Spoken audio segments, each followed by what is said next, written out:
Dr. Derek A. Reeves, and this is our daily Bible study. Right now we are engaged in the battlefield Sarx, problems of the flesh.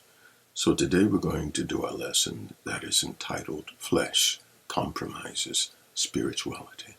Let's go right into the scripture. The scripture we want to use for today is in the book of Romans chapter 8, and I want to start with verse 4. That the righteousness of the law might be fulfilled in us, who walk not after the flesh, but after the Spirit. For they that are after the flesh do mind the things of the flesh, but they that are after the Spirit, the things of the Spirit.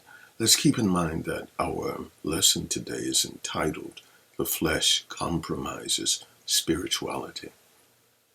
And so it's very important that we begin to understand and associate walking with the Spirit as being within the spirit realm where we are manifesting a spiritual life. And so it is the word peripateo. Peripateo then simply means to roam, to walk about, to frequent a specific locality. And it's from the Hebrew, and it means, again, to maintain a specific walk in life, to deport oneself, where it speaks of volitional deportment, to make one's way, to progress, to make due use of opportunities. And so walking in the Spirit then deals with making accommodations where you are living your life within the framework of what is deemed to be spiritual from a biblical perspective. Then he goes on, he says, for they that are after the flesh, they that are kata. And when he uses the word kata, it means they who are touching or moving towards the flesh, they who have a desire or an inclination. And it talks about being profound or walking within the deepest aspect of something, or in the direction of, in the presence of. And so when we are walking in the flesh and we are after the flesh, we are moving in that direction to make that a staple of our lifestyle. And it says, for they that are after kata, the preposition, we're heading to operate in that arena, whether it is physiological or atmospherically, or whether it is mentally. They are after the flesh, or the sarx. We've already come to the understanding that sarx then is the humanity. Jesus said in St. John chapter 3 that whatsoever is born of flesh is flesh. And so it indicates that the whole man after Adam became human flesh, flesh that had descended into a more scenario, or more of a scenario that was being led and prompted by the instinctual urges, the desires or the impulses of the flesh or of the physical body that gave rise to the pleasure principle in the mind. And so this pleasure principle through the senses, through the impulses of the appetites of the instinct, then they become the driving force of our desires, of our choices, and of our thought processes. And so what happens, the works of the flesh begin to take over because we have concentrated on these things. And these things now are the major factors from which we are thinking to achieve, finding out how to achieve, putting together perspectives and strategies to achieve these things.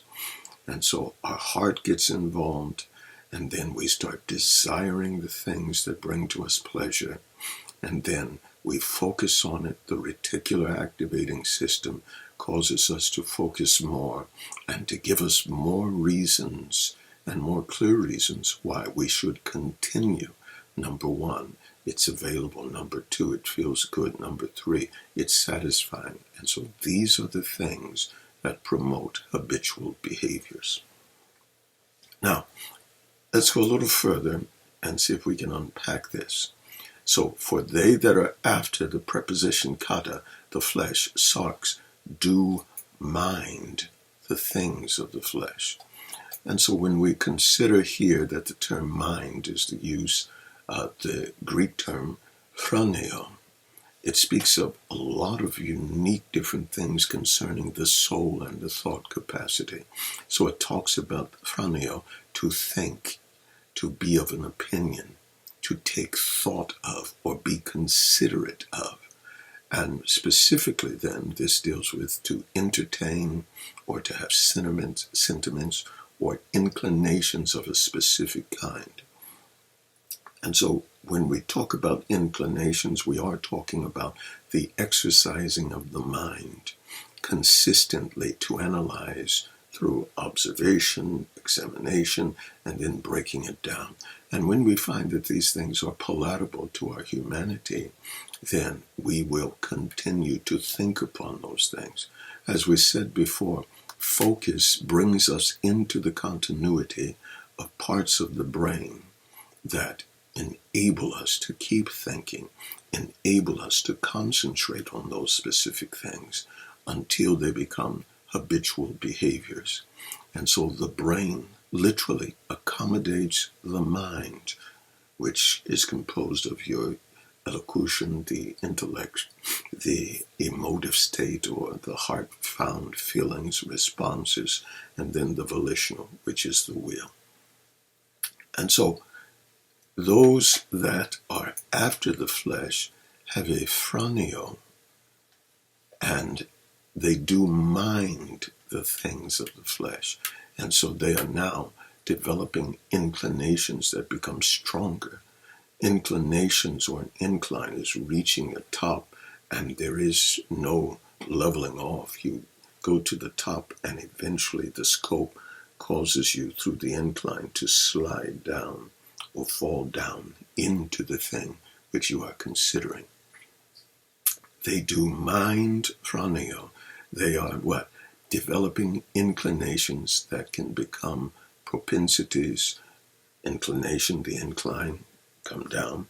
Propensities, where you are moving around, where you leave and you go back, but you have a bend to come back. So an inclination to come back. And then proclivities.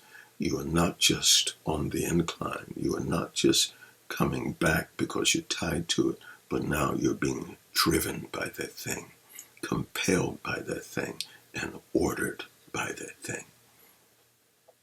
And so, as we go on, they do mind the things of the flesh, but they that are after the Spirit, they will consider and develop inclinations to do the things of the Spirit.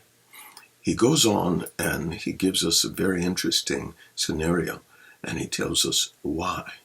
He says, for to be carnally minded. And remember, when we speak of the mind, we're speaking of, again, phroneo. And when we speak of carnality, or to be carnally minded, he still speaks of sarx, which is the flesh. So to be humanly minded and to be obsessed with the human inclinations, the human sensory organisms, the human impulses, and the human instincts is that which he means by carnal minded. For to be humanly minded, where all of our inclinations, or the majority of our inclinations, are to fulfill those impulses that we might gain the satisfaction and pleasure, where the sensations have now been achieved.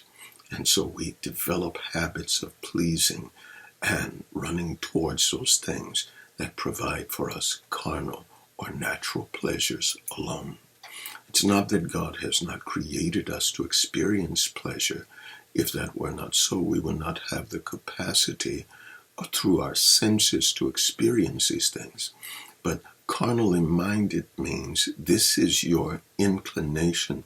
This is what you are majorly inclined to do. You are developing habits where you now seek only to please your physiology, your humanity.